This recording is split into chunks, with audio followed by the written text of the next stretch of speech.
मशहूर जमाने में, मगर याद नारी का गौरव लग रही आप मिटाने में।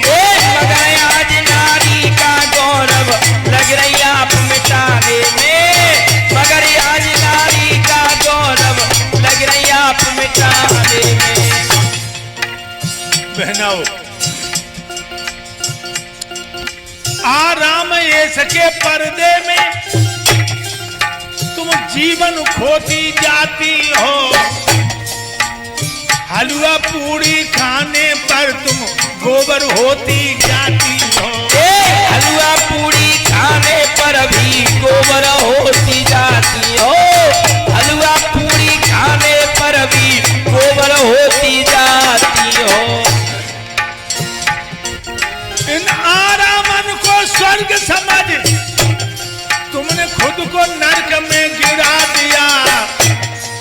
आधार है इनकी फैशन ने कुंती को कुतिया बना दिया। गुरुदेव जी की फैशन ने कुंती को कुतिया बना दिया।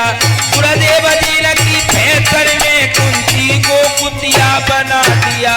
दिन दिन इतनी गिर रही हो, बोल लगी रही शर्म बचाने में। मगर आज नारी का गौरव, मगर आज नारी का गौरव लगी रही आप मिटाने में, मगर आज नारी का गौरव लगी रही आप मिटाने में। बहनाओ, आराम इसके पर्दे में तुम जीवन खोती जाती हो और हलवा पूरी खाने पर भी गोबर होती जाती हो। इन आरामन को स्वर्ग समझ तुमने खुद को नरक में गिरा दिया। आधार है इनकी फैशन ने कुंती को कुतिया बना दिया। आज की लड़की की फैशन ने कुंती जैसी देवी को कुतिया बना दिया। भाइयों, हमारी भागवत हो रही जिला लखीमपुर खीरी में, कथा से नीचे उतरे एक मास्टर साहब आके सत्संग करने लगे। थोड़ी देर बाद वो चले गए। उनकी लड़की आई 18-20 साल की, चुस्त पैंट, घुटनों पे फटो, दोनों तरफ घुटनों पे फटो। अब हम जानने आगे जब फैशन है, वह लड़की आए कि हमसे बोली, स्वामी जी, हमने कहा हमारे डैड बैठे थे यहां से, कहां चले गए? डेड बॉडी मरे भाई। यानी आज पहले लड़कियां कहती थी पिताजी, आज की लड़कियां कह रही डेड बॉडी मरे भाई।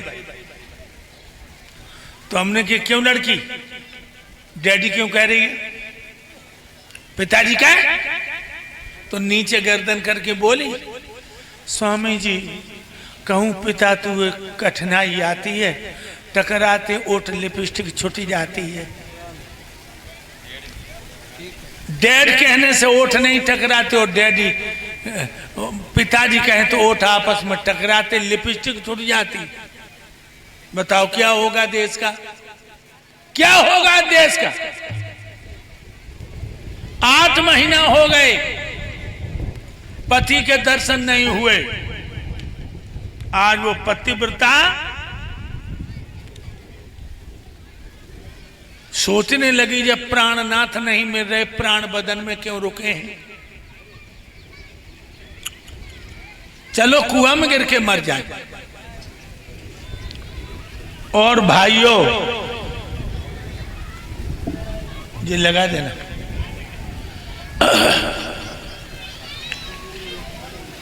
कुआं में गिरने को चले।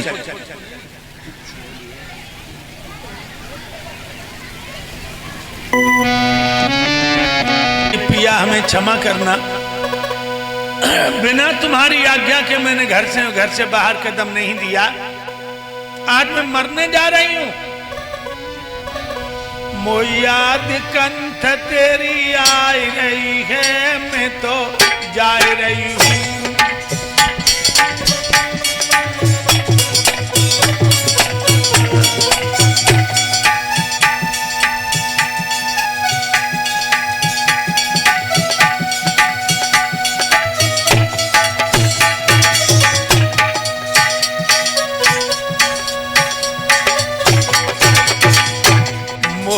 याद पिया तेरी आए रही है, मैं तो जाए रही हूँ।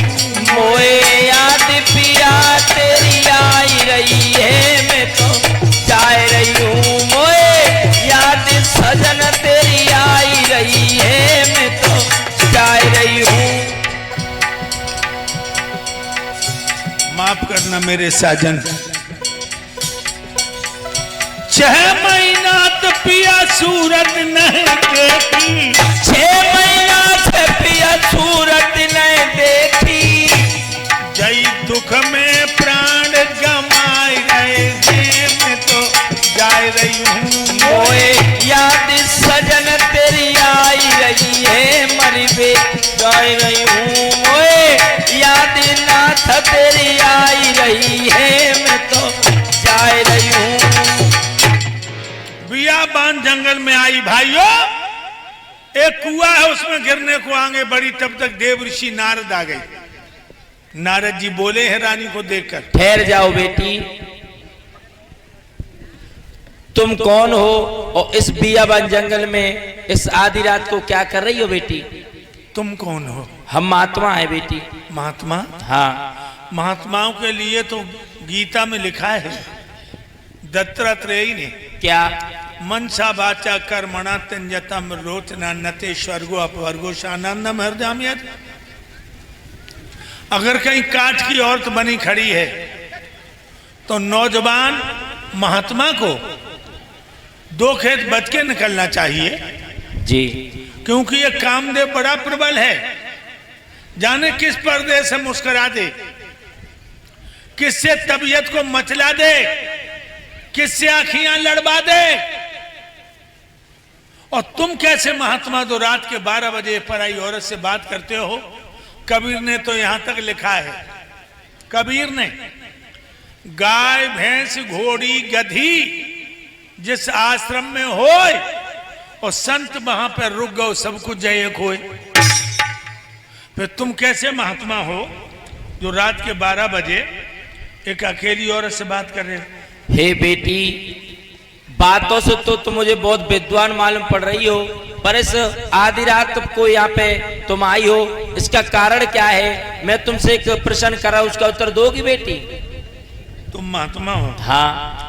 तो तुम्हें भजन करबो चाहिए, कहा जरूरत पर आई औरत के मोह लगबे की? नहीं बेटी, सच्चे महात्मा ये भी नहीं देख सकते किसी की हत्या हो आंखों के सामने। सच्चे महात्मा तो आसाराम आते, सच्चे महात्मा राम रहीम आते, सच्चे रामपाल तो तैसे ही तुम हमें लग रहे हो। नहीं बेटी, हम ऐसे नहीं है, पहले मेरी सवाल। ना ऐसे हो तो चुप हो, काम करो, न जो उरावर में पिटियो बहुत।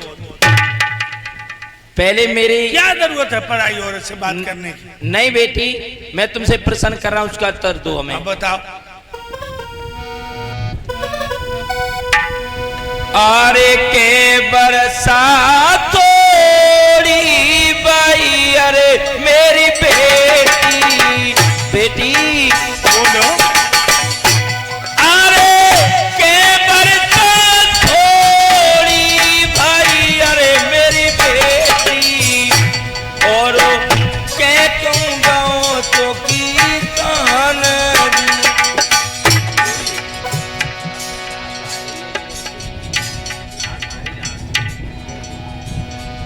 बैठ जाओ आप लोग, बैठ जाओ। जो भैया खड़े हैं बाहर खड़े हैं, बहुत बिछोना पड़ा है। भगवान की कथा खड़े होकर नहीं सुनी जाती। जो कथा को खड़े होकर सुनते हैं, दूसरे जन्म में भगवान उसे वृक्ष बना देता, फिर वो खड़ा ही रहता है। इसीलिए आप लोग आ जाओ, बहुत जगह पड़ी है बीच में। भाइयों,